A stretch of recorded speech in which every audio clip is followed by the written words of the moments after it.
everybody and welcome to another tea vlog. I don't know what I'm doing with my arms. It is the end of the month with Munch. It is the end of the month, which means it is time for another monthly wrap-up. Changing it from roundup to wrap-up because I'm changing what I'm doing in these videos just a little bit. It's still gonna be a wrap-up of everything that I've done, everything I've consumed, media-wise, over the month. Movies, books, video games, music, whatever comes to mind. But I'm also gonna throw in a little bit of like a life update segment of this video because I asked you guys on Twitter kind of at the beginning of this year what kinds of videos you wanted to see from this channel. And a lot of you said that you want to see some kind of monthly life update video. I don't really want to dedicate an entire video to just talking about myself. That feels kind of weird to me. So I'm just gonna throw that into this video every month when I talk about my wrap up. I'm also gonna wrap up a little bit of what's going on in my life. But before we do that, we gotta make some tea. This is a tea vlog, guys. I need my tea. So I got my Tea Runners box, as usual. Gonna pop this baby open and see what we got. February. Tea Runners just introduced 2 new boxes, which is very exciting. Normally they would just have the general monthly box, which is just a hodgepodge of things. But now you can also get an all black teas box, which comes every month and it's just nothing but black tea, or an herbal teas box, which gives you nothing but herbal tea. Here I have the all black box, so I'm gonna check out all of my delicious black tea that I got in here. First one is Ruby Black. Fiery tea, bold and polished serene finish. Next we have Valentine Breakfast. Aw, cute. A lovely and intoxicating beauty to mark the month of love. Rose petals, calendula petals, rose hips. Basically, it's a very flowery, lovey-dovey black tea. Next we have Wild Arbor Black. This is a black tea that requires no milk or sugar to enhance it. Silky smooth and chocolatey. Ooh, with a malty finish and robust strength. What? And last but not least, we have Earl Grey Supreme. I love Earl Grey tea. I drink it almost every day of my life. It is so good. A rich and floral stunner for the black tea lover. It's made in Calabria, Italy. That's where I'm from. My family and my ancestors, they're originally from Calabria, Italy. This is a sign, guys. I have to have this one. Yes. All right, I'm gonna go make this because it sounds delicious. I gotta taste the tea of my people. BRB fan.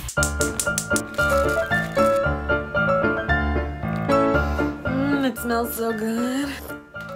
Oh, yum. Okay. This is one of my favorite teas that I've gotten from Tea Runners so far. It's so good. It just smells so cozy. I'm also having leftover stir fry because it's lunchtime and I'm hungry, so deal with it. Okay, I don't know what happened to me in February. February is a short month, right? It's shorter than every other month.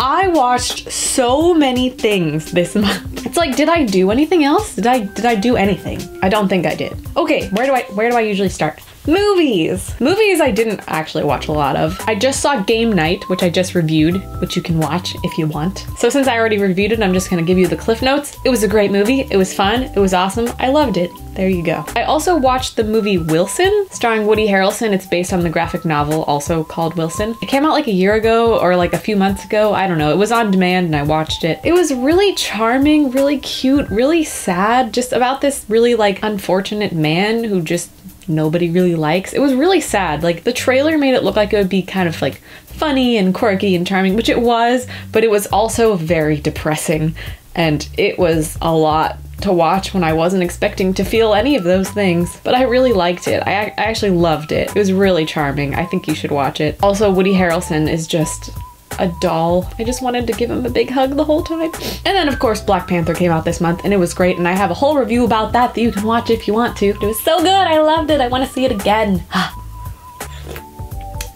And next we have TV shows. We're gonna be here for a while, so buckle up. I've watched so much TV this month, and I honestly feel like I'm forgetting some stuff because there was just so much. First on my list is Comedians in Cars Getting Coffee on Netflix. It is Jerry Seinfeld's show where he basically, exactly what the title says it is, it's comedians in cars getting coffee. Basically, Jerry Seinfeld has a different comedian in every single episode where he takes them around in a different car, very fancy, very expensive, really cool sports cars. So it starts with him like talking a little bit about the car, then he introduces the comedian, then they get in the car and they drive for a while and you just kind of watch their conversation unfold, and then they go to a coffee shop and they sit down and they have coffee and there's more conversation. It's basically just a show where you watch 2 people talk about whatever the fuck they want, but it's so entertaining. It's so great. It's such an awesome idea for a show. Even though it's so simple, I am really into it. I watched all of it. I just binge watched it. It was so good. It's also really cool to see a little bit more about each of these comedians and see how they are just in general. It was really interesting. I don't know. I liked it a lot. Very charming. I also just started watching Big Mouth. It is a cartoon on Netflix, a Netflix original created by Andrew Goldberg, who was mostly famous for doing a lot of Family Guy stuff, but he's done a lot of shit. Basically, it is a show about a bunch of teenagers or like preteens, tweens, and the horrors of puberty. And it's just gold. Comedic gold. Also like painfully relatable. Like every episode I'm like, oh, I remember when I went through this. It hurts me. But it's really funny and I highly recommend it. I haven't watched that much of it, so I can't like give you a full review, but I've like seen a few episodes and I really dig it. Queer Eye is the next show on my list. Wow, I've never binge watched a show so fast in my life. Queer Eye, if you don't know, which you should because it's just trending everywhere, is kind of like a remake slash reboot of the original Queer Eye for the Straight Guy, which was a group of queer guys giving straight men makeovers. And that's exactly what this show is, but it is so much more, I don't know, there's just something about it that it just has a much bigger scope. And they don't just give them physical makeovers, that is one thing that they do, but they also make over their like culture, their outlook on life. They help them with their confidence and their image of themselves. They give their home a makeover, they give their wardrobe a makeover. They teach them how to cook, which is really cool. They're basically just making them a much more well-rounded individual and making them feel comfortable and confident, and it is just such a great show. It's super emotional. I cried at every single episode. Every single one. Like, ugly crying. This show, it just touches you. It touches you so much. And you just fall in love with this group of gay guys. I just love every single one of them. I love all the guys that they make over. It's just so beautiful and I love it so much. I was so sad when it ended. I didn't realize that I was on the last episode and then it just ended and it was like, did you enjoy Queer Eye? And I was like, it's over. No, it can't be over. I need more. So yeah, I've been obsessing over that show for a while. And the last show on my list, a little bit of a curveball, a little bit of a weirdo. I've been watching this show called the Shannara Chronicles. It's a show. It's based on a series of fantasy novels, so there you go. I'm gonna put that out there. Also, it is a show on MTV. But I don't know, there's something about this show, I really couldn't tell you what it is, that I just love. I love it so much. I love the terrible acting, I love the cheesiness and the ridiculousness of the story. It's so ridiculous. I love that it's almost exactly the same story as Lord of the Rings, but like way more MTV, and it's just, everything about it is wonderful.